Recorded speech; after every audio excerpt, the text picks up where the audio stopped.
Welcome to the Generation AI podcast, where we demystify artificial intelligence in the world of higher education.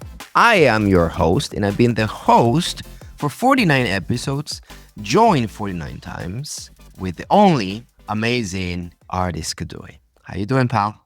Hey, JC, how's it going? Well, you didn't say your name, so it's like, I am the host. That was a good intro. I didn't say I am JC, the host. That's an interesting, that's a Freudian slip. You know what is happening, everybody here? I'm carrying this podcast, and Ardis is just basically tagging along. I am it. Ardis is the face of the podcast. I'm the voice of the podcast. Yes? You can be the face too. I mean... No, it's good to see you, pal. We are going to be hanging next week in San Antonio.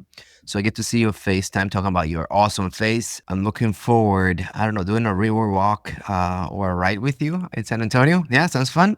At EduCause? Yeah, it would be very romantic, for sure. Should we do a podcast while in the river? That'll be fun. The river walk from the Alamo? Sure, we can do that. From the Alamo. From the Civil War, no, that's not even Civil War. That's like just, back to what is it? The Mexican army guy, Santana, right? This goes back to General Santana. Well, I mean, you would know because it's Hispanic Heritage Month or Hispanic Heritage Week. So he's using this against me because I just told him I was in a way complaining. Fine, all my Hispanic friends, I guess, have a wonderful Hispanic month. But because we live in Williamsburg, Brooklyn, there's an intentionality for cultural awareness. So like sometimes we're brought as specimens of it, Hispanic month. So today I have to do something for my kids' first grade class, which is going to be fun. So basically a bit of fun words and kind of reading a Hispanic author in kind of Spanglish type of thing. So Ardis, we have an interesting episode today, a little bit intimate. And since we said that we're going to have a, episode in the Riverwalk, kind of romantic, why don't we take this to the next level, Ardis? Yes. And talking about professional love, I have an announcement. And this announcement, it's squared and centered around Ardis's life. And it's Ardis looked into my eyes and said, "You complete me." And I said, "You complete me, buddy." And then we're making it happen. Everybody, I am so excited and proud that Ardis and I had a conversation probably, about a month ago. And then we've been talking about where is the future of AI, what is the future of the company, the state of educational technology. And as such, it's a great timing for me to come back to one of my true passions and support this awesome man Ardis Kadui in Element451. So yeah, basically starting next week, I will be joining the Element451 family again as a full-time employee, and more importantly, as the Chief Operating Officer, COO. A role that in a way is new to me.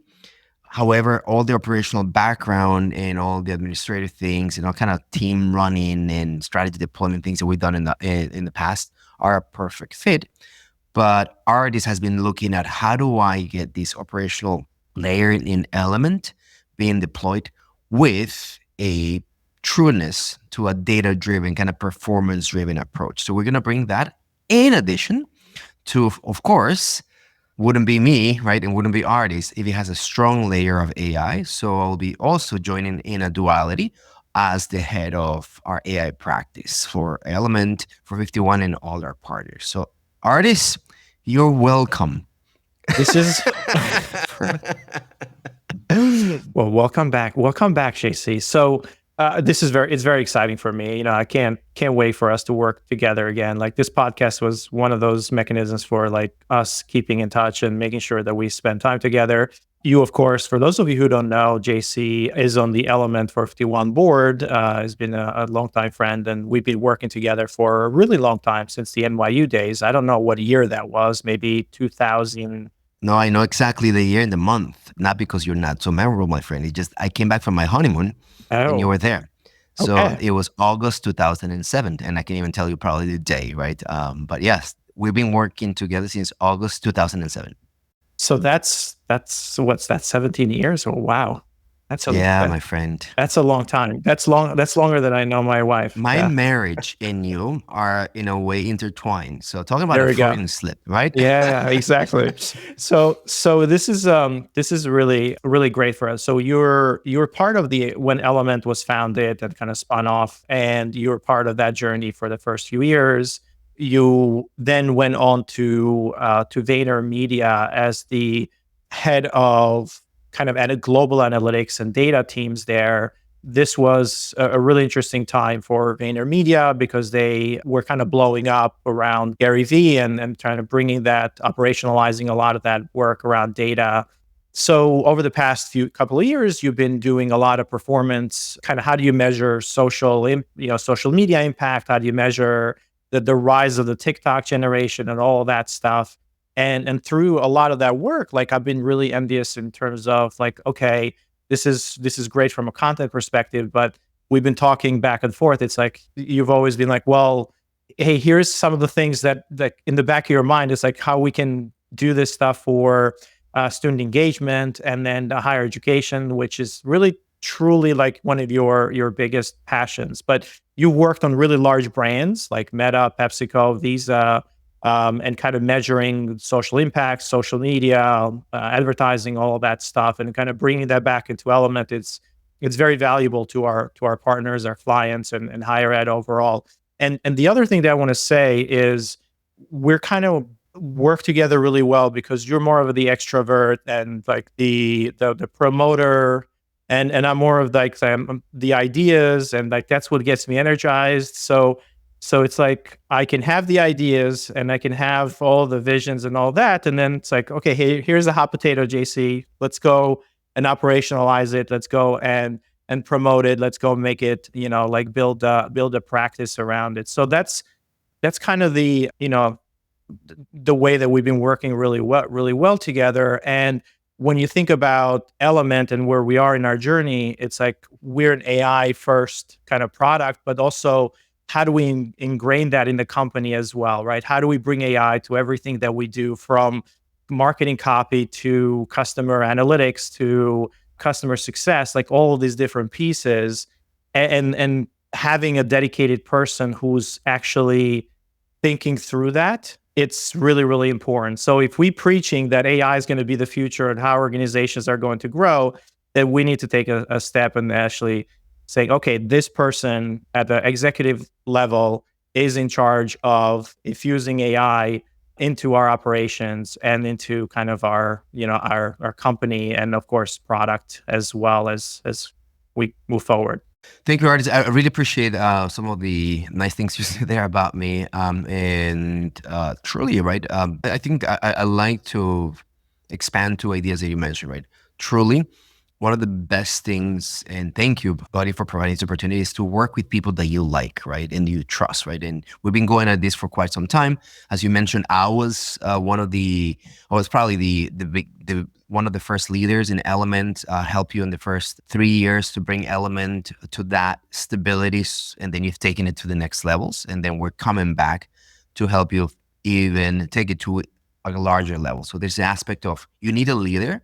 So now you bring someone that you trust, right? And for everyone who's listening to this and understands sometimes what it means to be leadership, it's always a worry that how is this leader going to come and react? So we have this safe bet of everyone knows me, you know me, and I know the team. So there's nothing better than working among friends. Let's just put it that way. But the second aspect that I think is really, really important as a leader, I'm a analytics executive. I've been doing this for a while. I know how to manage teams, right? And it's really, really important when the leader, and by the way, so Ardis effectively becomes my boss. So I need to be more, respectful. So, sir, yes, sir, patron.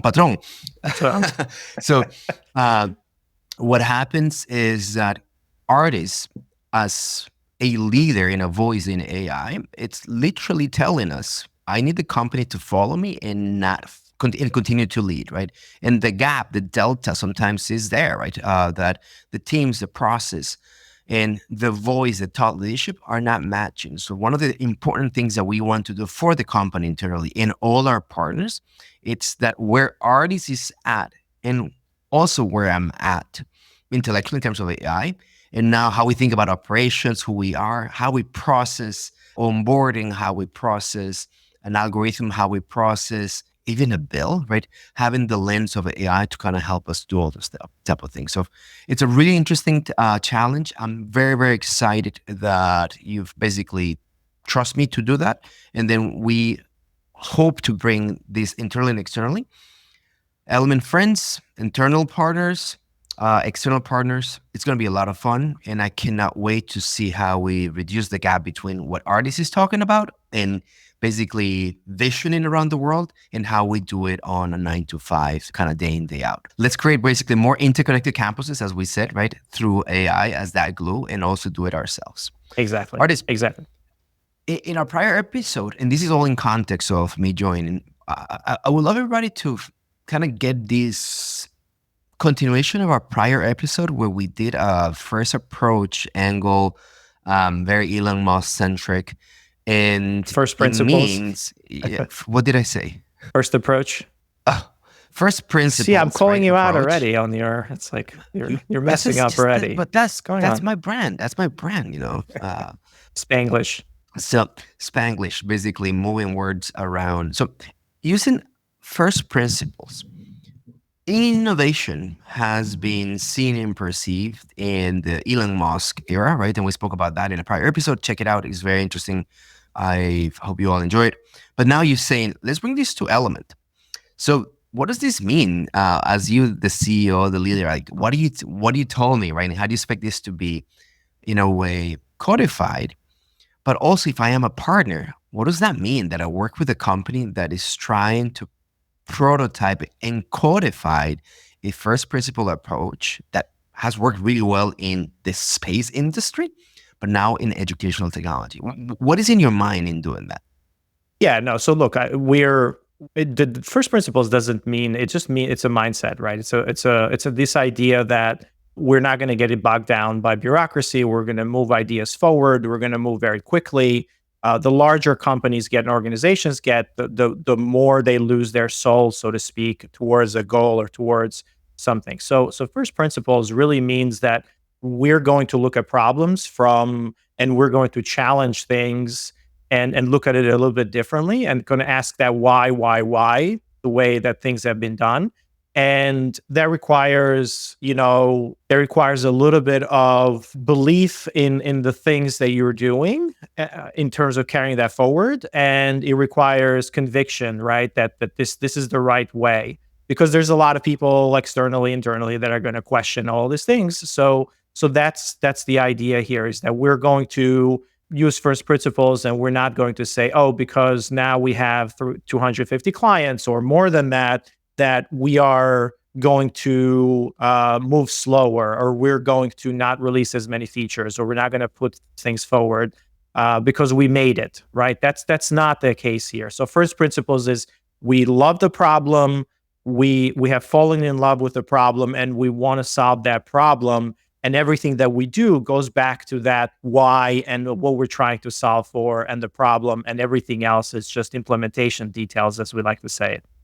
The reason why I find this so interesting, right? If, as you mentioned, this is a mindset that we're bringing to the company, and in a way you're asking me, operationalize it, codify it, internal and externally, because timing, it's all about timing, right? And this is the time to do that, right? A year ago, 3 years ago, you would have asked me the same thing. It would have been a disaster. What we're seeing is that the challenges that we're seeing in higher education, right? And now the opportunities that AI is expanding that allow us to do things differently.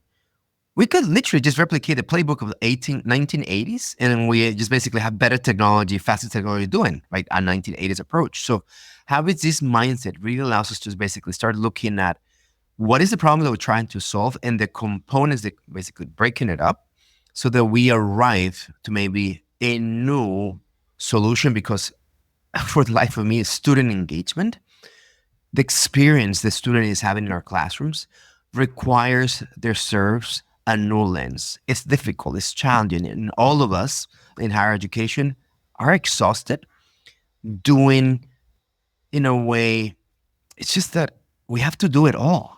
Back in the day, I just needed to do events and it worked. Now you have to do events, social media. Now you have to do AI. You have to do it all. And it's basically exhausting. So, how do we start basically finding the signal from the noise that works for you, Simo, works for you, partner X, partner Y, and so forth? So, that's a really important thing, and in a way, claim that I think it's really core to the ambition that we have in the company, right? Element451, the first and true, AI first student engagement platform for higher education. And that is not only technology, that really comes with a lot of behavioral kind of digital transformations, cultural change, and we're game for it, right? So anything to add on that aspect, timing and kind of the strategic intent of the company, Ardis?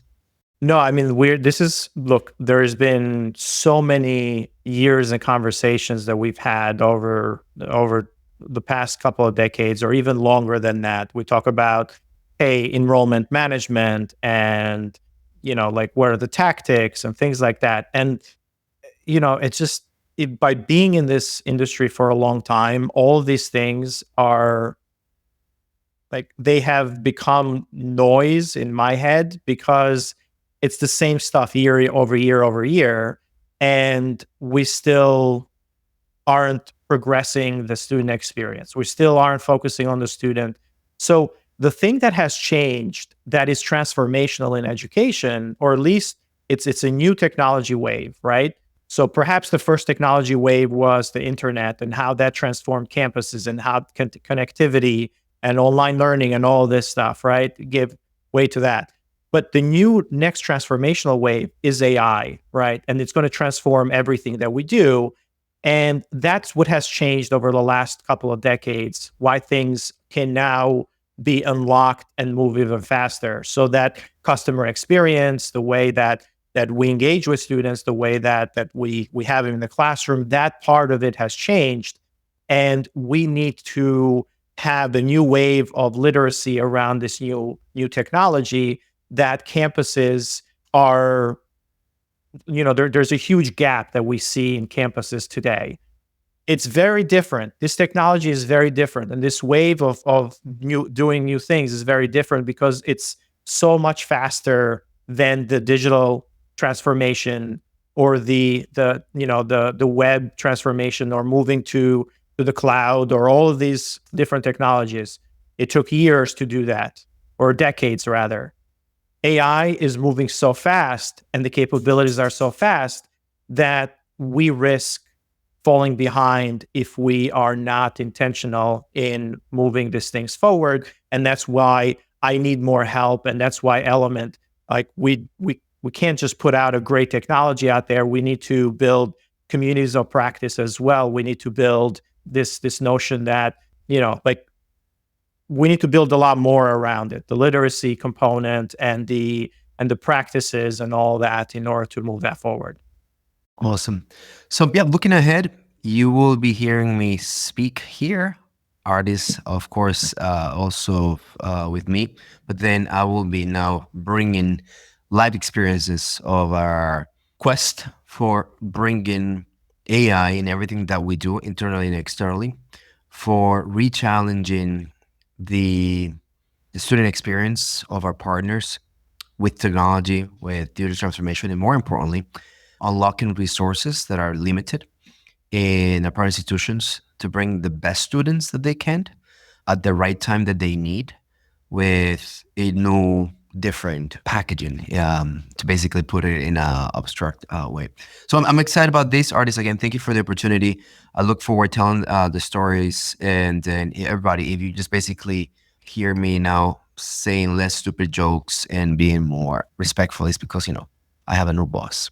Or, I don't know, if you hear us fight, like, oh my gosh, JC's going to get fired next week. So we'll see what happens. We'll see. Anyway, in context to what you're talking about, Ardis, there's a really interesting article that is coming out. In a way, it's challenging positioning or quantifying this layer of technology and human behavior that needs to change. And inside higher education does a survey using technical folk inside higher education, mostly CTOs, to basically quantify how ready we are on artificial intelligence and the adoption of artificial intelligence. So it's not only AI, but it's kind of technologies assessment, obviously focusing mostly on AI, and in a way captures the vibes, the kind of adherence that we've experienced about 3 weeks ago, a month ago, in the University of Georgia System AI Summit,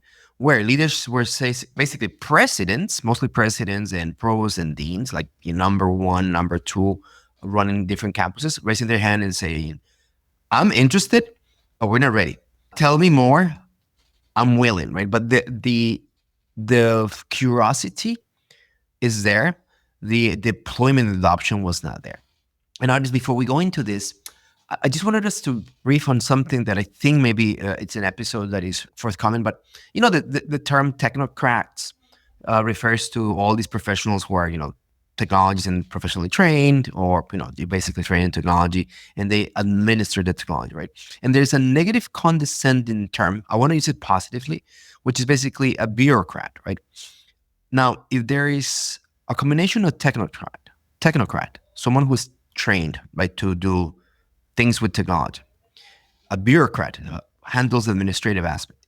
What does an AI bureaucrat look like, right? And I want to say that in a really positive way, because sometimes bureaucracy kind of has a negative connotation, but there's many of us in academic institutions who will be charged with, I now have the technology, but I need to deploy it. So that middle layer of the administrative layer to deploying AI, it's a really, really important one. And I think what this survey is trying to do is capturing what it's common to this layer, right? Because the entry point is the technology. So what we're going to see is, where is the technology? How is the wave entering? I want to use the term. Now, the question is, can I ride it? And if you are a higher education professional, you are an AI technocrat, and I think that layer of bureaucracy, it's really, really important. And back to what we're talking about, we will love to create more capabilities and make you more able. So what's your take on this AI techno bureaucracy middle layer before we go into this data? I think it all stems from knowledge and understanding and literacy. So there's just not enough of it because it's moving so fast. People just don't know what to make sense of it, how they can compare it. Usually when we compare something to another technology, we talk about AI as just another tool or as a calculator. Now with these LLMs, it's like we talk about these comparatively to other things. And we just don't have the right comparisons right now because it's something very, very different that's going to be infused in a lot of things. So people just don't know how to think about it. And that's the biggest, I would say, the biggest blocker right now. But we can certainly go into the data and the key takeaways, and we can kind of figure out like how those are being manifested in the technology leaders in higher education right now and what they think about it. Yep. So among leaders, this data reflects mostly the technical folk. So we start with this data point. Yeah. We start with this point that 9% of the respondents, mostly CTOs, right, and CIOs, believe that they are prepared. So signaling a strong unpreparedness from the perception of a technical person. 91% don't think that they're prepared, which is interesting. Or maybe think that they don't know. Everybody, your technical friends, so basically 9 out of 10 of your CTOs are saying, we're not ready for this. Interesting thing is that this technology is knocking on your doors. If anything, it's so deployed at the bottom of this pyramid, where at the top of the pyramid, what we have is administrators, deans, CTOs, and whatnot. And at the bottom of the pyramid is the student. Student is using AI significantly in their student experience, classes, essays, research, you name it. So what I find that it's very interesting that delta, if you were to ask at the bottom of the pyramid, how prepared are you, is going to be like literally reverse. Positively, it showcases that people are enthusiastic, and where does it sit in between priorities? So while 46% of the CTOs are excited, only 23% consider investing it as a high priority. And this is very, in my point of view, very common in higher education, right? We do not say 6% of our revenues go to technology, right? Or R&D. IT tends to be one of the things that competes and resources that are limited to do these big transformations. And if anything, dollars and cents are being competing, and only 23% of the respondents say they are basically put it as a priority. That means probably there's dollars and cents, but almost half of them say, yeah, They're this is excited about something it. that Yeah. we want, and they could see the possibilities, right? So you got to put your money where your mouth is, JC. That's the saying, right? So it's like you can talk about it all day long, but But then let's do cumulative probabilities, right? If only 90% of them are basically prepared, and only 23% are making it a priority, what you end up with is a really, really, really bad number for the adoption and the overall diffusion and the benefits that AI brings to us. So it's a really interesting, what these signals, using this idea of compound probabilities, right, is that it's not great. And I want to go back to one of the interesting waves on advanced modeling when I start seeing ML and predictive modeling, those leaps and how technology firms start jumping on that. I start seeing the gap that, all right, fine, higher education is also lagging. There is a digital divide that we need to be careful because it keeps on getting larger and larger and larger, and we cannot let this wave pass by campuses. It's a must needed thing, right? Because once again, the educational experience, student experience, requires a relooked at. Artists, among the uses of AI, I thought that was very interesting. Do you know which one is the biggest use case of AI deployments in higher education, right? Among campuses, where are these CTOs saying, oh, this is how we're using AI? I would probably say in the classroom, Well, actually, maybe, but it's through virtual chatbots and assistants, which, in my point of view, it's front facing, front probably facing. mostly deployed to enrollment management, kind of prospective students. Maybe also some of the financial aid or student services may be doing it. But my money is that if it's 50% of the use cases of AI are virtual chatbots and assistants, probably enrollment management, admissions is benefiting the most from this. Well, that goes back to the familiarity with technology, right? So schools used to have live chat on their website or some kind of chatbot or older versions of that. So that's an area where it's kind of a natural transition for that, and that's where Element is focusing, but quite a bit on that front facing. It's just it's even there, it's really slow, right? Even there, it's like they're thinking about it as a replacement for what they already had in place rather than thinking about it as a transformative component that is remote. It's doing touch points on every side of the house, meaning, hey, this AI can be on your website, it can be on your of your inbound voice, call center, it can be on your, on your email, text messaging, all of these different channels. And they're not thinking about it that way. We're having to do a lot of education. They're thinking mostly, I have a chatbot right now. I just need to update it with generative AI chatbot. There is. I'm paraphrasing. I can't remember the exact wording, but something that is very famously attributed to Henry Ford is that if he was not trying to innovate or think differently, he would have done a faster horse. Right, exactly. Well, that's what customers are asking for, right? They don't know, so Exactly. they're asking for a faster horse. Exactly. Or a horseless carriage. Well, that's why it was called a horseless carriage, because it's like There you go. if people need to compare it to something. In Artists, you have more than 200 data points with the membership of Element in the partners. Do you think that this is also due to most of your partners control the budget versus IT controlling the budget, so they get to buy the technology and therefore they know chatbots, so they basically invest there? Is that, can I say that, or no, JC? Most of the budget is centralized IT. Like, where's the budget in admissions and enrollment management nowadays? Centralized or decentralized? Do admissions own it? It's still decentralized. Yeah, those Okay. folks are still, Yep. but we're seeing IT more and more being a big part of that. But what I do have to say is that for Element is a full platform, full student journey platform, engagement platform. The AI chatbot is just one feature of that, an AI assistance. So we're not seeing a huge, like, even though we're growing really quickly and really fast, people are still going for the full platform, and the individualized buying of these chatbots, we're not seeing a huge kind of avalanche of people coming in, and this shows based on the data as well, right? It's like people are slow to move away from that. So we still think about it, and people or CTOs are moving to a direction where it's technology. They're thinking about technology consolidation. So because Element has all those pieces in there, that's been a huge kind of fuel for our adoption and kind of how they think about Element as a productivity booster and also an improvement on the student experience. But they want to have all the other pieces in there. They don't just want the chatbot, right? That's the thing that we're finding out more and more, and it's helping us quite a bit. But the budget, it's still within some verticals.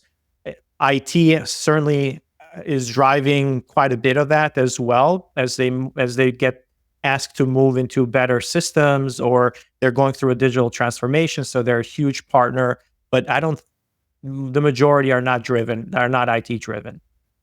If the biggest use case today on campuses are virtual chatbots or assistants, Ardis, guess what's the second use case at about 35%? So out of 10 deployments of AI, 3 use the following. What do you think that is? Yeah, I mean, it's a little counterintuitive. We've had an episode about this before, which Uh-huh. like security is a huge part. Cybersecurity. Yeah, cybersecurity.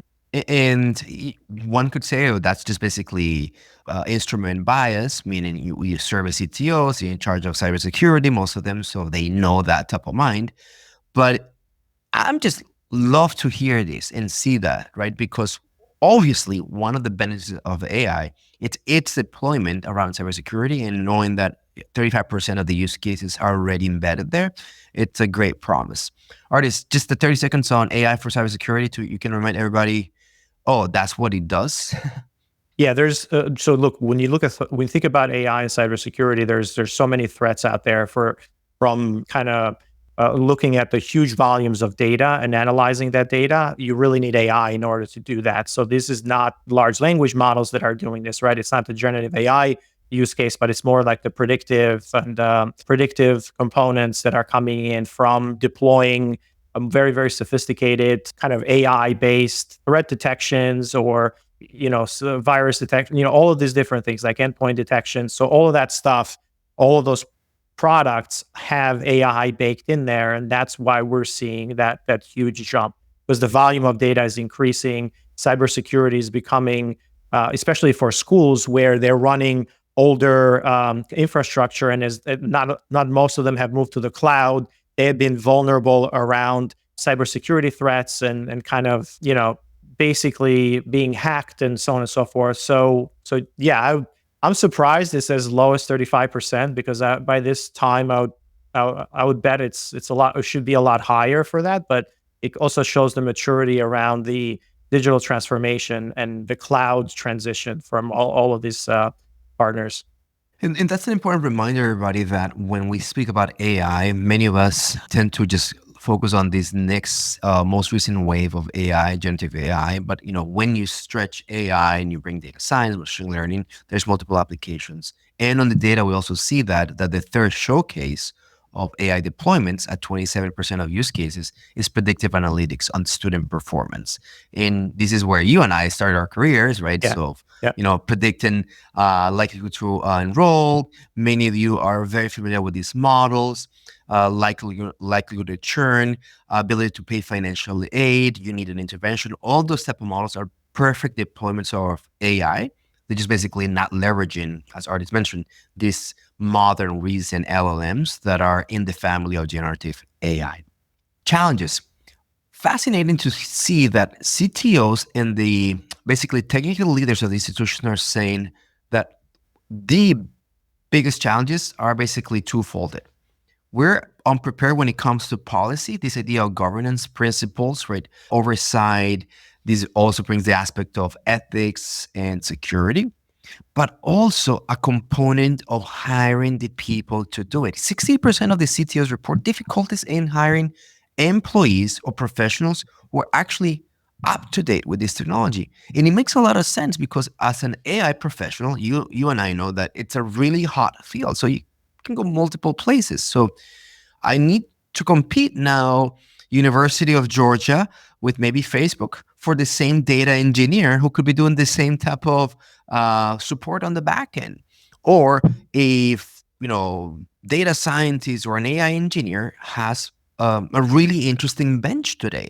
It's a compensation issue, JC. It's a value and compensation issue. We talked to a couple of CTOs at the AI summit, and they basically said, "Hey, we can't afford our own students, so they graduate from here, but we can't afford to bring them in to work for us. Like they're going in and working for other companies, and there's a huge disconnect in how higher education is valuing, like the salaries and kind of, and of course, if you're in this industry, most folks are talking about, well, you're in it because you love the industry and you're mission driven and all these other things. But at the end of the day, if you're in a technical field and you're going to get more value and a better salary and a better compensation somewhere else, then it's like, well, you weigh that in. It's like, you know what, I'm I'm going to go take the job at a startup, or I'm going to go take the job somewhere else. So we need to change the mindset around kind of salary caps and kind of where they are, and a lot of the state legislatures, because a lot of folks in higher education are also public employees, right? They're working for public institutions. So you can't really have this huge discrepancies, and that's unfortunate in my mind. But also, it's an opportunity to recruit better talent if we can have better compensation levers in higher ed, for sure. Is the solution also, is it an and or an or, Ardis? That, well, then just don't focus on technologies that require AI engineers, right? Technical folk, but these kind of no-code solutions, very similar to what Element specializes on. And then you're good to go, right? Because what it does, it puts the tension out of the technical person into what I was calling that, AI technocrat, the middle layer. So is the solution an and or an or for you? By different technology, I guess that's the punchline. Is it? Is that? No. I mean, you're going to be required to bring in this advanced technologies on board, like in order to compete, in order to grow. Like you have to do it. Yeah. So that's not the solution. The solution is, hey, you can do a lot more with a lot less, meaning a lot more output with a lot less human capital. So that human capital that you have needs to be, they can have the output of 2 people or 3 people, and the impact, let's say, not the output, because, we measure things a little bit differently, but we can have the impact be much greater, and that person can then get paid 1.5x his original salary. So like, why not do that?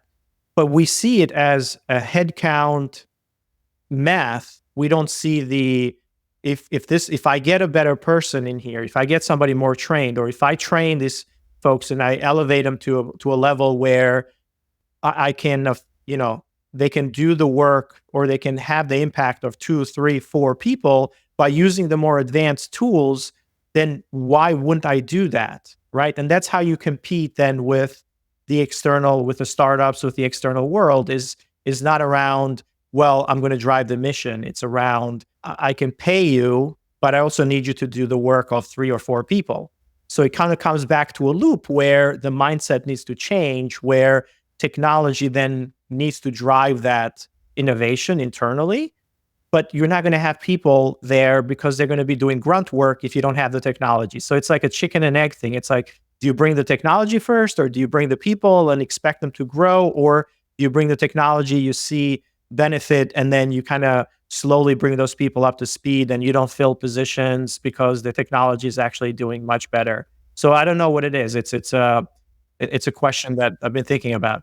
No, but I think we're converging, right? You may not be saying it with my structure and or, but it's an and, right? You need to have the digital sophistication, the technical sophistication in terms of human capital. And what your point is, the everybody leaders, they're more expensive, so let's prepare for that. But and we also need to have that layer of leaders who are able to grab this technical sophistication and inputs and transfer that into student experience outputs in enrollment, in student services, financial aid, and so on and so forth. Have you ever seen coffee that is being filtered in something that looks like a sock? Um, that's an interesting. No. Okay, stay with me. Stay with me. Mhm, So it's mhm. a really Costa Rican thing to do, right? Which is that you pour the coffee, but you don't use a paper filter. It's a cloth type of filter and it's reused.